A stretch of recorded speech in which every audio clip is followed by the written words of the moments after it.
What's going on, everyone? Welcome to another exciting episode of FORNEVERNEWS, the only news source that provides anything and everything anime and manga related, and we don't bore you. We get into it. Let's do it. No matter how you move, get it done. No matter how you move, get it done. No matter how you move, get it done. No matter how you move, get it done.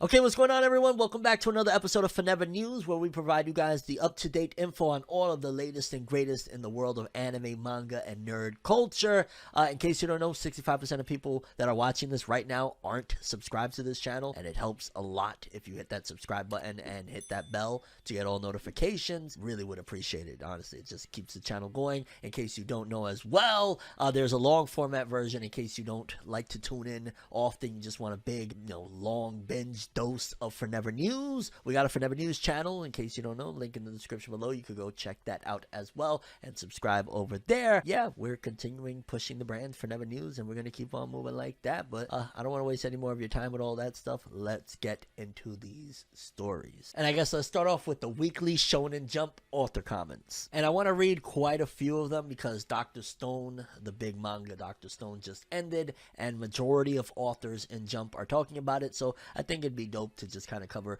majority of them. Maybe not all of them, but a good majority of Jump authors this week. So we got Kenta Shinohara from Witch Watch. Dr. Stone inspired so many kids, so with the greatest respect I say congratulations. Again, that's Witch Watch, Kenta Shinohara. Then we got the author of Dr. Stone, Richiro Inagaki, the one that does the story. Exactly 5 years. Thank you so much for the support. It's continuing just a little longer. Yeah, because there's that extra chapter that's coming out soon. Then we got Boichi, the artist of Dr. Stone. Dr. Stone will always continue in my heart, and I would like to do a new project in Jump. So Boichi is already like leaving that door open, like, yo, dog, I'm still willing to draw. Like, y'all need anything, y'all want anything. Like, yo, imagine again the level of detail and art quality that Boichi brought with Dr. Stone. Imagine that in a full-blown battle series. And I know he did one before, Sun Can Rock. Now imagine something like that though in Weekly Shonen Jump blowing up. That art alone will attract a lot of readers for like a big battle series. One of the things that stopped Dr. Stone from really getting into conversation was the fact that it wasn't necessarily a battle series. It was more based on like science and all that jazz, although maybe there is a little more action lately. I don't know. I'm not caught up or anything like that.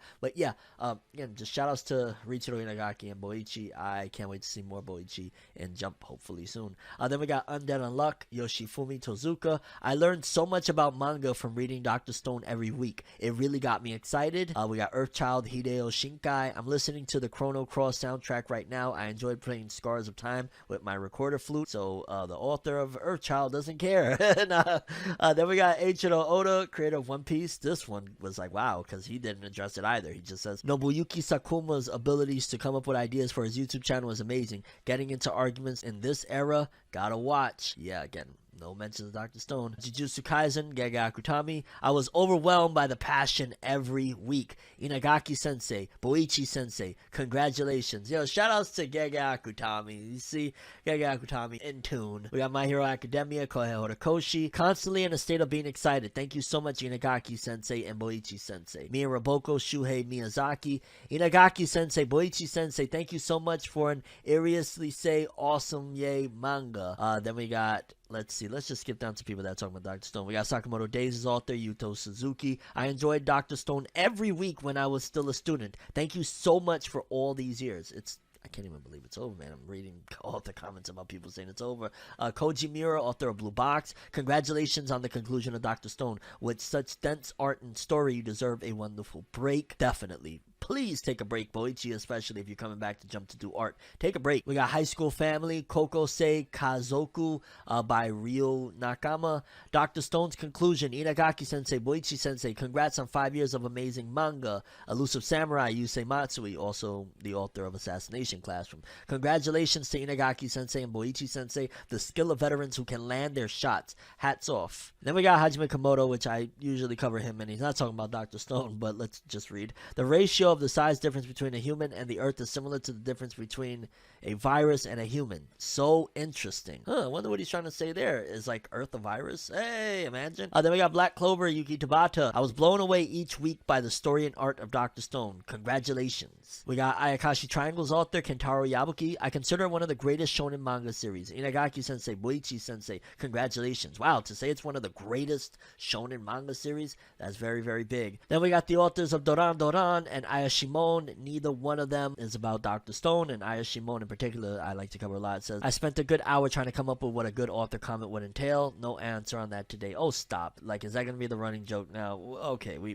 get it. And yeah, people, for the most part, that was the Shonen Jump author comments. A big goodbye for the one time to Dr. Stone. Again, we still got a few things to look forward to. We got the extra chapter, we got the anime special coming this summer, and then we got the season 3, which probably is going to be the finale, I'd imagine. Maybe it's going to be a little bit longer than initially it was intended, but we have the big season 3 thing happening next year as well, so there's still a little more Dr. Stone. But in terms of me covering stuff about the manga or hiatuses with the manga or anything like that, for Never News, Dr. Stone is pretty much wrapped up in terms of manga stuff, but we still got a ton of stuff with the anime, and the IP I'm sure is not done. It ran for 5 freaking years, you know what I'm saying, and had 2 pretty successful seasons of the anime, sold millions of books. So shout outs to Dr. Stone. I'll probably put it in the thumbnail as well now that I think about it, because yeah, this whole segment was about Dr. Stone. But shout outs to Boichi and Inagaki. I look forward to you guys' return. Okay, people, next up, I found this to be a little bit hilarious. I don't know how many people remember this series, but it made a little bit of a splash quite a few years ago. It was called Prison School. Now, I remember when the anime came out, everybody was like, oh my god, because it was very ecchi, very fan service, very, you know, that caliente, spicy type of material. I remember I had seen like the first couple episodes of the anime. I did like a first impression, and did I buy any of the manga? No, I don't think I ever bought any of the manga, but like, yo, I was alright with it. I didn't really follow up with it, I'll be honest with you, just because I felt like that's really all that it was trying to deliver. Like, it had a couple of extra funny things, and the characters were okay from what I saw in the beginning, but I really wasn't that interested. But it did, again, have a bit of notoriety, and a lot of people were really digging it. And now apparently the creator of Prison School has a new work. It says here, new school rom-com manga series Futari Switch by Prison School creator Akira Hiramoto is on the cover of upcoming monthly Shonen magazine issue 4.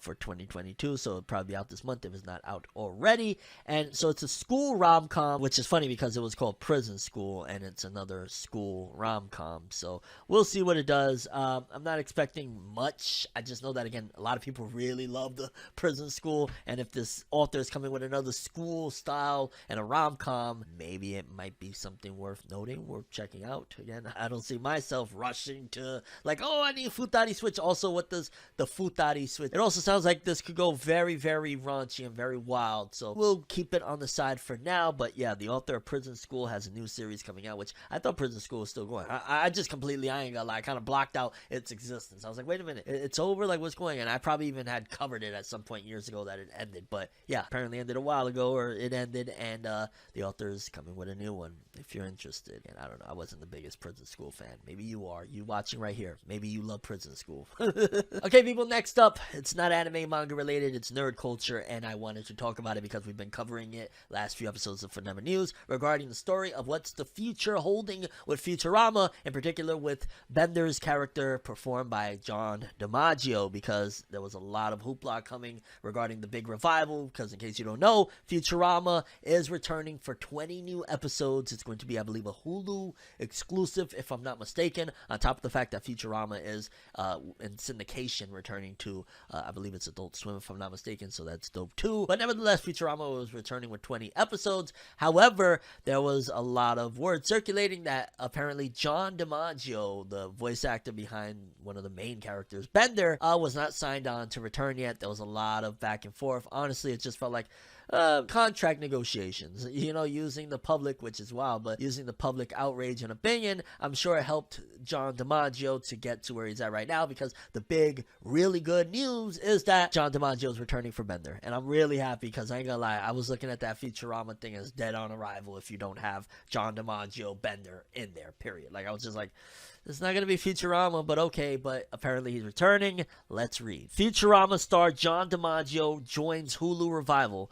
I'm back, baby. Futurama voice actor John DiMaggio has officially signed on to the Hulu revival of the beloved animated sci-fi comedy series, bringing the long and bitter saga known as Bendergate to a close. I'm back, baby! So damn grateful for the love and support of fans and colleagues alike during this whole time, especially my wife Kate, and I cannot wait to get back to work with my Futurama family, DiMaggio said in a statement. Hashtag Bendergate is officially over, so put it on the back of a shelf behind Xmas decorations, or maybe in that kitchen drawer with all that other crap you put in there, like old unusable crazy glue, or maybe even put in a jar you have. What? Okay, yeah. Whatever floats your boat, I don't care, you get the picture. I'm back, baby. Bite my shiny metal ass. Yeah, I'm sure he celebrated really, because I'm sure the contract negotiations went exactly according to plan, so he will be back with a lot of money. Now, legitimately, this is how a lot of these things go. It's just probably they really weren't trying to budge. They were probably going to push things along, and once it got out that John DiMaggio wasn't returning, then they were like, shit,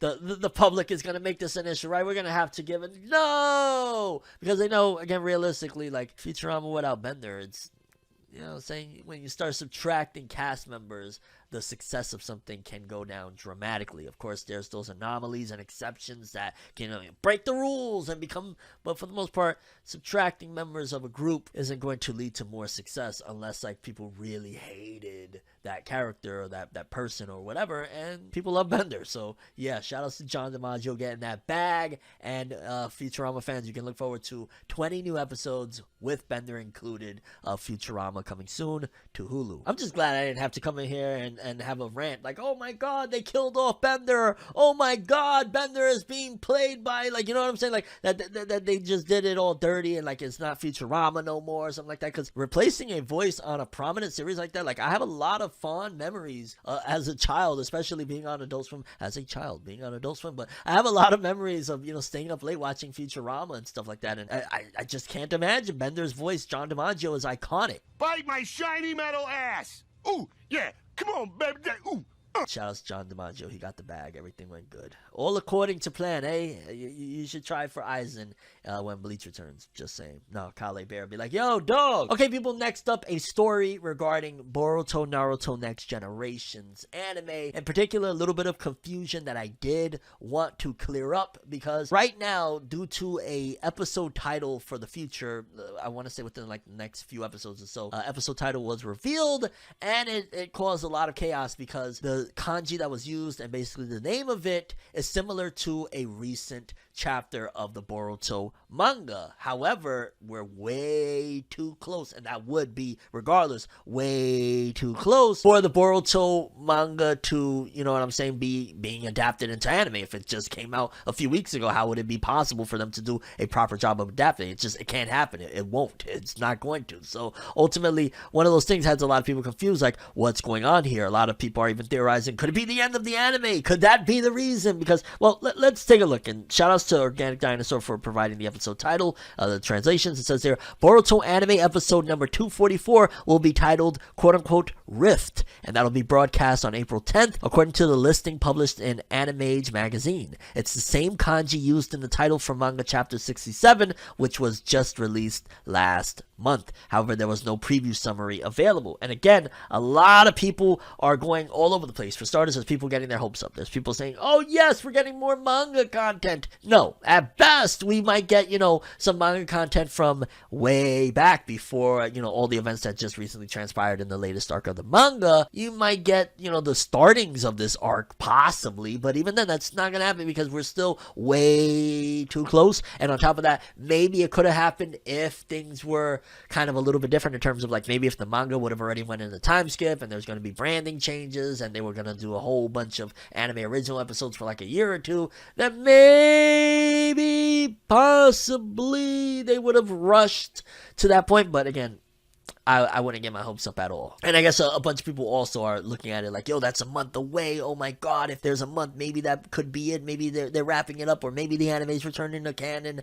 None of that is happening. It's probably just a coincidence. Maybe somebody was inspired. You know, one of the production crew committees that was writing this thing was like, oh, yo, that was a really dope, title. I really want to use it. It kind of describes what's happening in this episode, because as it stands right now, we're still in anime original stuff, which I keep it a buck with you. I have not been keeping up, and I gotta keep it real. I have not been keeping up with Boruto anime for a little bit now. I've kind of fallen behind. You guys let me know if it's worth it. From everything I've seen, including people that are prominent in the Boruto YouTube community, it sounds like hell. It sounds like it's right now not good to watch Boruto, and eventually it will get, because there's been, like in the manga recently, for example, some crazy shit going on, so eventually it'll get back to its former glory.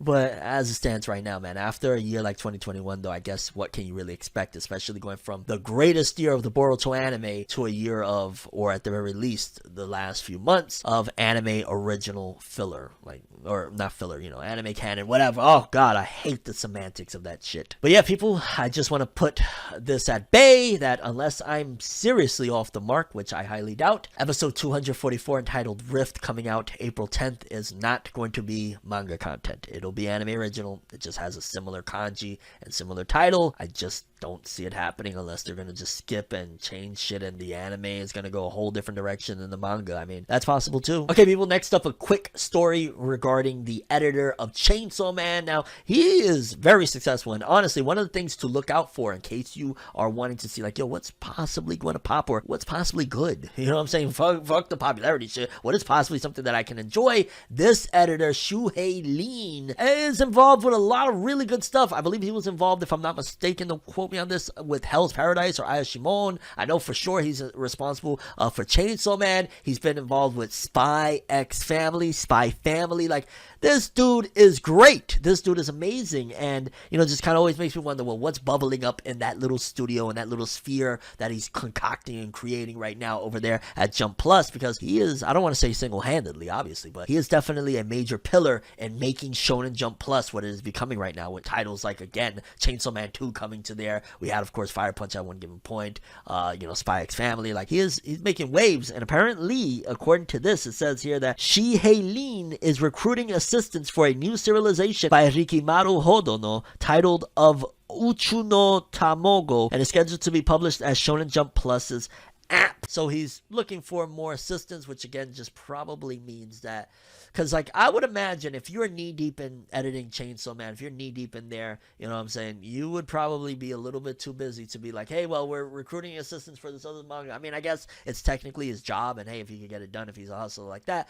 then by all means. But ultimately, I would expect him to just be a little bit more busy directing and helping guide Tatsuki Fujimoto with the next one, although I'd imagine that Tatsuki Fujimoto has a lot of freedom and liberties to do what he pleases, considering he just made, something huge that, everybody is anticipating, that anime arrival. My god, where is that anime? Like, I know, but it's starting to get ridiculous. It's been ridiculous, okay? The manga ended, what was it, 2020? Like, December 2020? We're March 2022.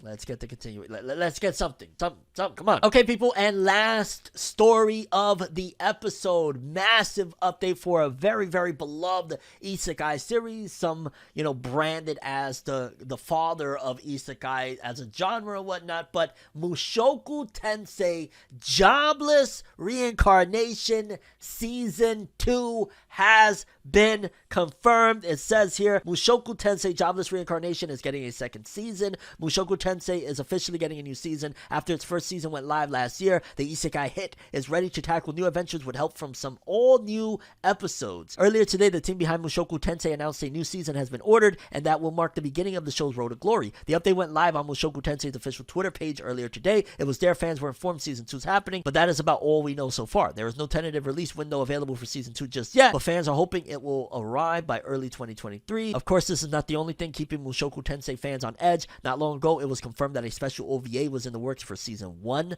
The show's crew revealed an unaired episode from Season 1 would be added to its Blu-ray bundle as a special feature as well. This big special will debut in Japan in just a couple of weeks, so it seems Mushoku Tensei is reveling in all of the headlines these days. And that's really dope to hear. Mushoku Tensei Jobless Reincarnation was a great first season of an anime. I really enjoyed, well, from the most part that I've seen. I haven't finished yet, okay? I know, but I really enjoyed it. And yeah, second season, let's go. I know a lot of people, there's such a huge fan base for this show.